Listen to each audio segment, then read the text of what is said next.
Trump won the Iowa caucus with 51% of the vote, and you're probably going to see at least a couple headlines that claim this is record-breaking.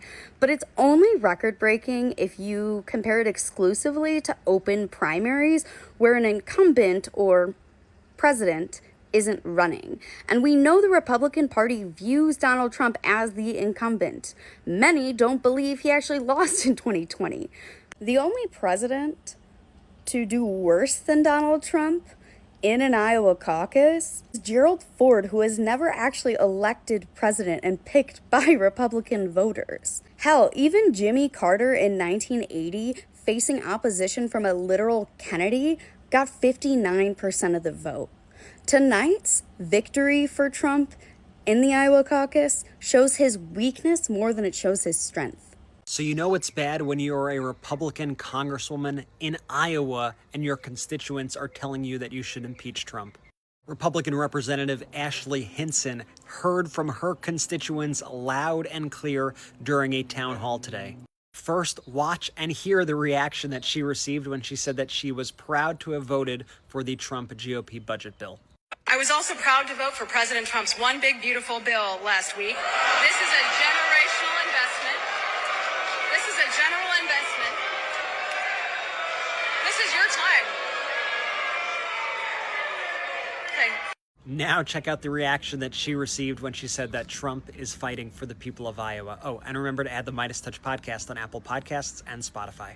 The president is, I believe, fighting for you and fighting for me. I'm fighting alongside of him. And I think God saved President Trump's life in Butler. I think he saved his life in Butler, Pennsylvania for a reason. I think that he is helping us to save and redirect the future of our country. He is helping deport criminal illegal aliens rather than letting them roam our streets freely.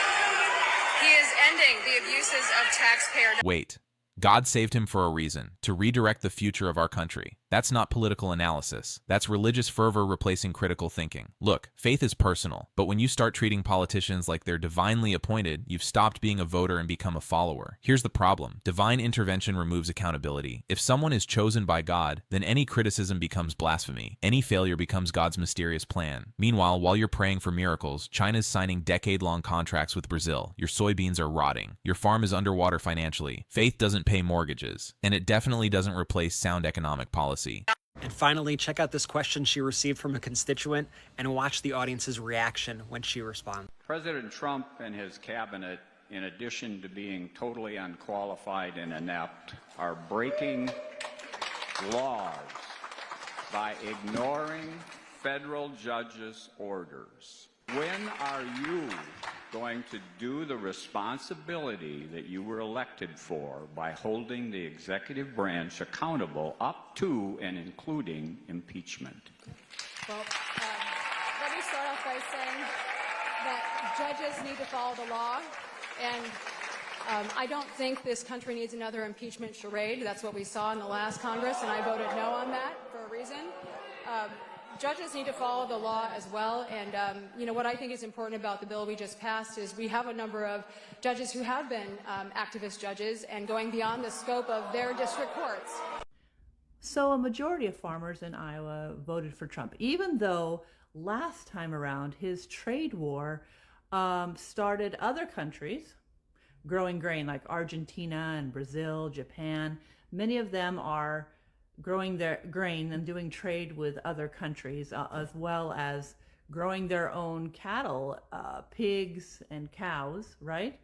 So last time, those trade wars cost us, taxpayers, billions of dollars in subsidies to the farmers because they were losing money. So it's happening again. Shocking. And some of those farmers are starting to speak up. I just saw in the Des Moines Register today, it cost us, $48 billion in costs to our farmers. The thing about that is, all it does is put the small farmers out of business. And then J.D. Vance, who has Ag Trader or whatever it's called, I don't know what it's called. But anyway, they are buying up distressed farms and then selling them to big corporations. This is the real story nobody's talking about. Corporate consolidation of American farmland is happening right under our noses. You see those beautiful fields from an airplane? Most aren't owned by family farmers anymore. Here's how it works. Small farmers get crushed by tariffs and trade wars, can't make payments, banks foreclose. Then investment firms swoop in, buy everything for pennies, and lease it back. It's wealth extraction disguised as agriculture. And those subsidies? Designed by volume. Small farms get hundreds, corporations get millions. Your tax dollars, meant to help struggling families, are padding billion-dollar balance sheets. You wanted free market capitalism? Congratulations. This is what it looks like without guardrails. Big guys eat little guys, every single time. Where I live, I have an acreage, which means I have a home and some land that isn't farmable. The back 10, I guess, is I have hay and some one farmer is growing some crops back there. But we don't farm. All around us is corporate owned land. Like the property still may be in the name of the original owner, but corporate ag rents or uses this land to grow crops, or they buy it up and grow crops. And the people that do that don't even live here in Iowa. I know many people don't understand that. They fly over in your airplane, you look down at the little squares, circles, whatever, and think, oh, look at that beautiful farmland owned by Americans. Some of this land's owned by China. Right? So we have to think about these things. I hope the farmers continue to speak up. I don't know that they will, but the American people should know that this land all around us is being bought up by corporations that don't even farm the land. They pay people to come here and farm it, which, okay, maybe creating jobs, I don't know. I think many of the farmers that I know love what they do. There just isn't another whole generation of people that want to farm. They have to do something else for a living because farming is very, very, very tricky and risky. So you have to love to do it, right? Some of the people have it in their blood. But let's think about these things. I know we're getting over almost to 4 minutes here and people don't want to listen to it all. But the reality is most of that farmland you're flying over isn't owned by little farmers. It's owned by big ag. Big corporations that pay other people to farm it and reap the benefits and also get that subsidy money. Small farmers are getting checks for $800 when they put $1 million into their property or whatever. So these big ag companies are getting millions, hundreds of millions of dollars for farming because that's why they do it. They get the money from that grain. There's really no risk for them because they're going to get subsidies to back it up. So it doesn't matter if it floods or it doesn't rain or hail comes in because you know what? They're insured. That program was put in place for our family farmers, not for big ag. They're taking the risk away from them. Exactly right.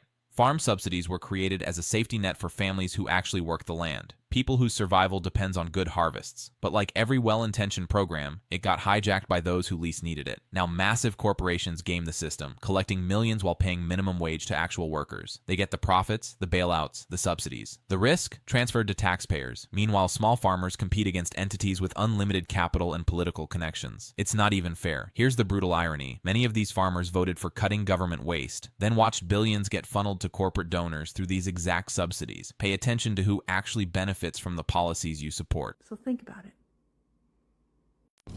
You know what?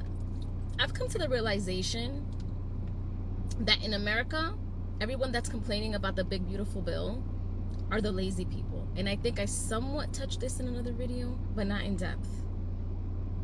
We're gonna see an uprising of a whole bunch of people complaining because now they have to work in order to get government assistance. All the people who just want free things, who feel that things are supposed to just fall from the sky, are gonna complain about the bill. Look in New York. I mean, voting a freaking communist voting in a freaking socialist. Like, is this how far we have gotten? We wouldn't have lines and lines of people trying to get into the country from Cuba, from Venezuela, from China, if it was such a beautiful thing to be in a communist country. This is what happens when people are not educated. And I am not talking about college educated precisely, because you can educate yourself by just reading and researching and doing your homework. But most people don't want to.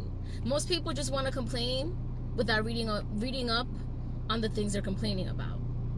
Like, everybody's just opening their mouth, just talking trash without even researching first. We have lines and lines of people. We saw what happened when the border opened and the amount of people that wanted to get into our country. And we have people in New York voting for a socialist, which is basically just the door opening to communism. This is what happens when we have a generation of people that are lazy, entitled, and want everything for free. Now, in order to receive food stamps, Medicaid, housing, all this crap that people were getting for free, now you have to have at least a part-time, or you have to volunteer, which is fair. So you expect to just be sitting home all day and getting $700 food stamp card, free insurance off the backs of us people that work? Because I feel like a lot of Americans, believe it or not, believe that these programs are just coming from the government. Where do you think the government is getting this money from? They're getting it from the taxes that we, the working class, pay for. This isn't just coming out of nowhere. We're working and paying taxes for the stuff that you're getting. So you have to contribute somehow in this society as well. You can't just be leeching off of us, the people that work. Because I'm sick of going to work and seeing people sitting on their porches drinking coffee while I'm getting in my car because they live off of the government. That's not how things work. So we're gonna see a lot of attitude. Get ready, brace yourselves.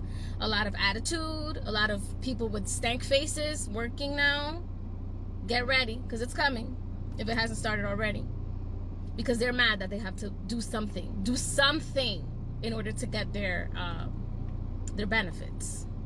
And you know what? Not for nothing, but a little piece of advice. I believe if you're going to be volunteering and working part-time to get government assistance, you might as well just go all the way and just get a good job, learn a trade, go to school. Because honestly, you're still gonna work. You have the capability. Just go all the way and do what you have to do, and that way you can get ahead in life rather than just being a leech.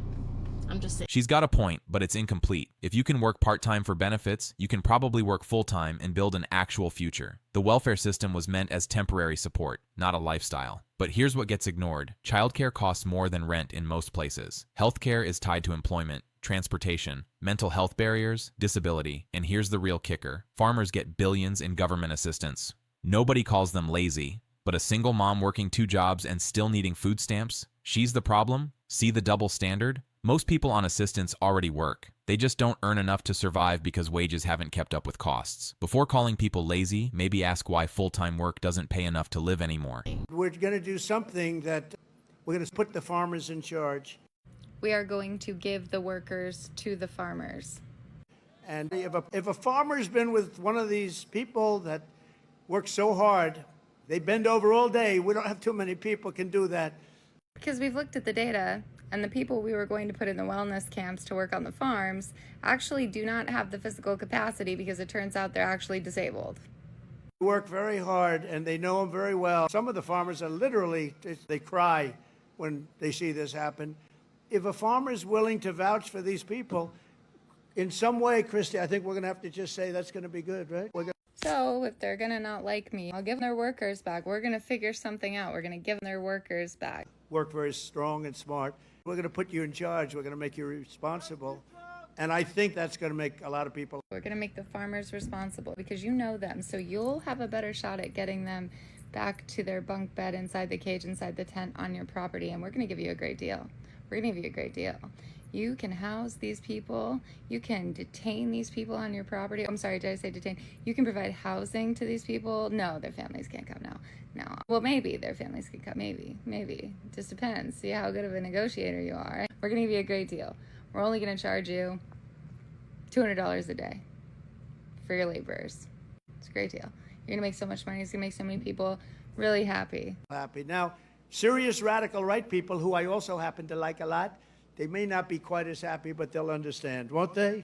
My friends, I respect it. I love you, but we're not there. We're not going to, well, great deal. You'll spend way less than you would if you owned them outright.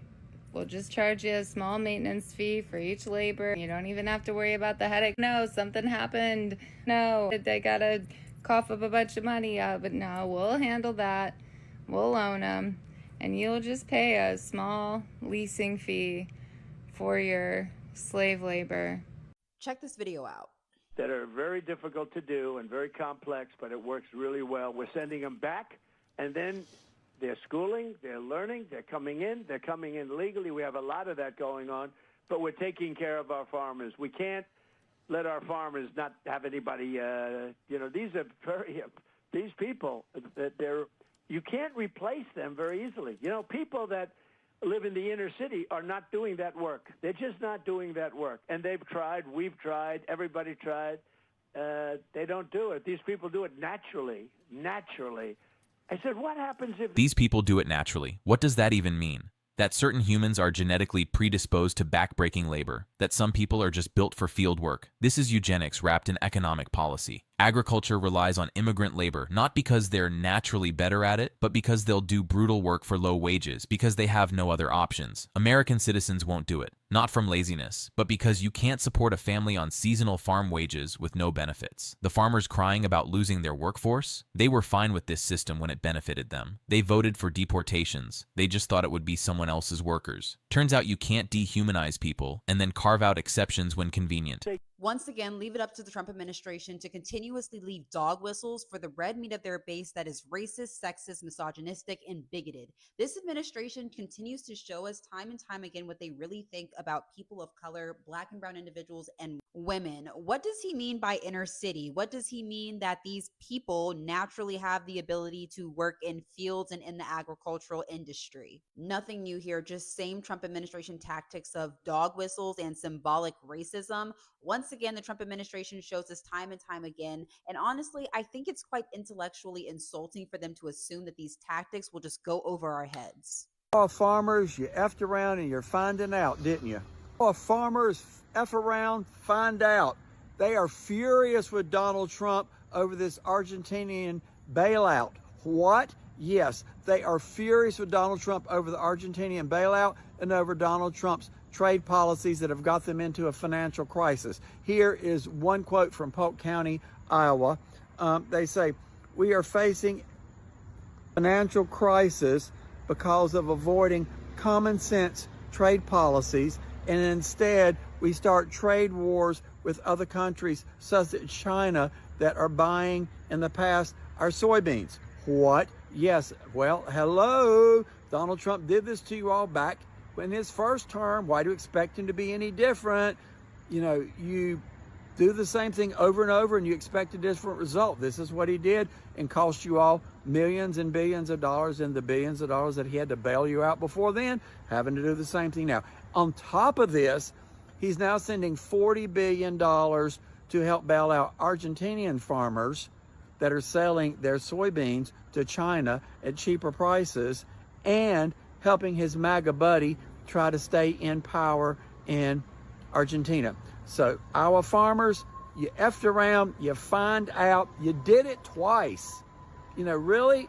Don't you? We're on TikTok, I can't say that. You know what? You get what you pay for, and you bought it. You bought Trump twice, and you got burned twice. What can I say? Love you for my Democrats, my MAGAs, my crazies, my cuckoos, and burned out light bulbs, my Iowa farmers and all the other farmers. Don't y'all have any common sense? Clearly. Pattern recognition isn't their strong suit, apparently. First term, trade war, billions lost. Taxpayer bailout.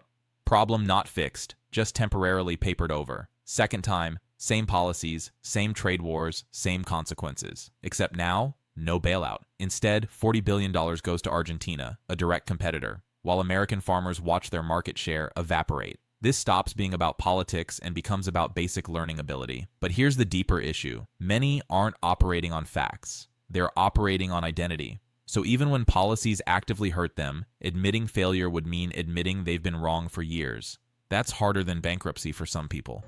Farmers and workers in Iowa who once believed Trump's America First message are now watching their livelihoods collapse under the exact same policies that were supposed to protect them. Since siding with Obama twice, Iowa has become a stronghold for Donald Trump, yet perhaps no state has struggled more with his economic policies. During the first quarter of 2025, Iowa's GDP dropped by 6.1%. That's more than any other state aside from neighboring Nebraska. Manufacturing, which drives 17% of Iowa's economic output, has been hit with higher production costs in part because of steep tariffs on imports like aluminum and steel. Meatpacking plants, which help make Iowa the nation's leading pork producer, rely heavily on foreign-born workers, hundreds of thousands of whom saw their legal status stripped away by the president. Trump's war on renewable energy also threatens the wind industry that produces more than half of Iowa's electricity. Kirk Leeds, who is the chief executive of the Iowa Soybean Association, said, "This is as challenging as I've seen it. We've got uncertainties beyond compare." Additionally, Trump's massive bailout of Argentina has upset many Iowans, since China moved immediately after it was announced to lock up Argentine soybean exports to fill the gap from Beijing's boycott of American soy. One of the farmers, named Larry, asked, "Who are you subsidizing, our competitors or us?" This is what happens when political slogans replace actual economic policy. America First was supposed to protect farmers and manufacturers, but the numbers don't lie. Iowa's economy is tanking.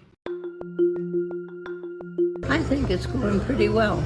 I give it 0 stars. Overall, very impressed. So far, I'm pretty pleased. I am a female, so it has not gone well for me at all. My rights are dwindling quickly.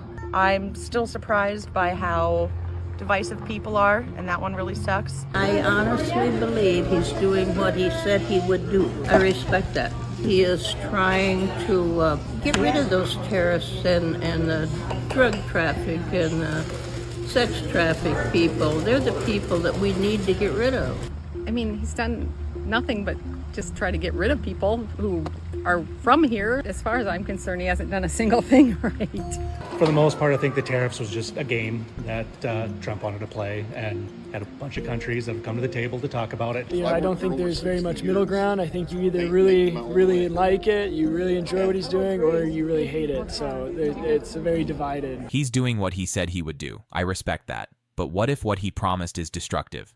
Following through on bad promises isn't virtue. It's consistent failure. If I promise to burn your house down and actually do it, you don't thank me for keeping my word and calling tariffs just a game with people's livelihoods, state GDP, global trade relationships. That's not leadership. That's recklessness with other people's lives. When policy becomes identity, facts stop mattering. You pick a team and defend it regardless of consequences. That's how you get farmers supporting policies that bankrupt farms, workers supporting deregulation that crushes unions. It's not about policy anymore. It's about the jersey you're wearing. I'm going to break down why the Iowa caucus was really bad news for Donald Trump. And I know you're saying, bad news? Didn't he win 51% of the vote? Didn't he beat Haley and DeSantis by like 30 points? Isn't that a landslide? Yeah, but we need to look at the size of the land that is actually doing the sliding. You see, Trump got 56,000 votes out of 110,000 total voters. But in 2016, there were 187,000 people who voted in the Iowa caucus. And Trump got 45,000 of them. Turnout was way down yesterday. And Trump barely got more votes than 8 years ago, and this time only against a field of realistically 3 people. Now, some people will say the weather was a factor in that, but it wasn't exactly warm 8 years ago either, and it's not going to account for a 42% drop in turnout. These campaigns spent a combined $120 million in Iowa. That is $1,100 per voter who actually showed up, and all they could turn out was 2.7% of all the total registered voters in the state. So yeah, Trump has a firmer grip than ever on the GOP, but the GOP is an ever-shrinking slice of the electorate. Now, if you're not convinced, Nikki Haley, she says if she's not the nominee, she'll vote for Trump. But more than 40% of her own supporters say they'll vote for Biden if Trump is the nominee. And 11% of Republican caucus goers in Iowa say they'll vote for Biden over Trump. And remember, we're not talking about casual voters here who may or may not show up in November. This is the party faithful, and this is in deep red Iowa. So what's it it going to look like in a far more populous swing state? And all this is before Trump's criminal trials have even started, where 1 in 3 GOP voters say they won't vote for Trump if he's convicted. And one more data point to chew on. Joe Biden raised $100 million in the fourth quarter of 2023. Trump hasn't released his quarter 4 figures yet, but if you look at the rest of 2023, Trump was sitting at around 60% of Biden's fundraising. And Trump is spending $10 million a month of campaign money just on legal fees.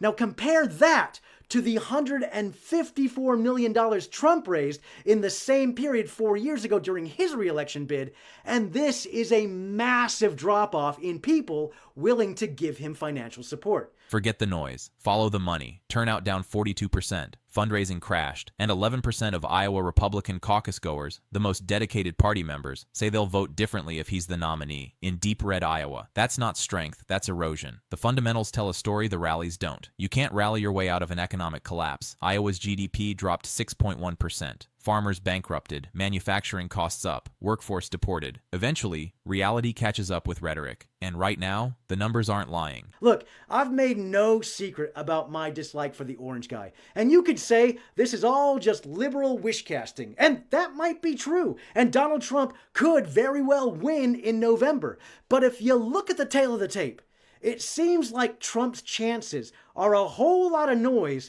and not a lot of substance. But really, that's no different than it's ever been, hasn't it? New Hampshire primary is next week, and we will see what the race says about his chances then. Stay tuned. Hey, so I was reading something kind of disturbing this morning from Davenport, Iowa. This is in Axios. Evangelical pastors heavily for Donald Trump are a huge reason Monday night's Iowa caucuses have become a race for second place after the former president.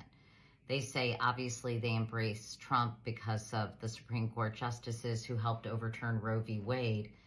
But then they say MAGA pastors who in speeches and podcasts cast Democrats as demonic, promote Christian nationalism, and tout Trump as chosen by God to save Christianity. One pastor, who's a 27-year-old Iowan, says you cannot be Christian and vote for a Democrat. What the heck? What do you think of this? Tell me. I don't know. It feels pretty apocalyptic to me.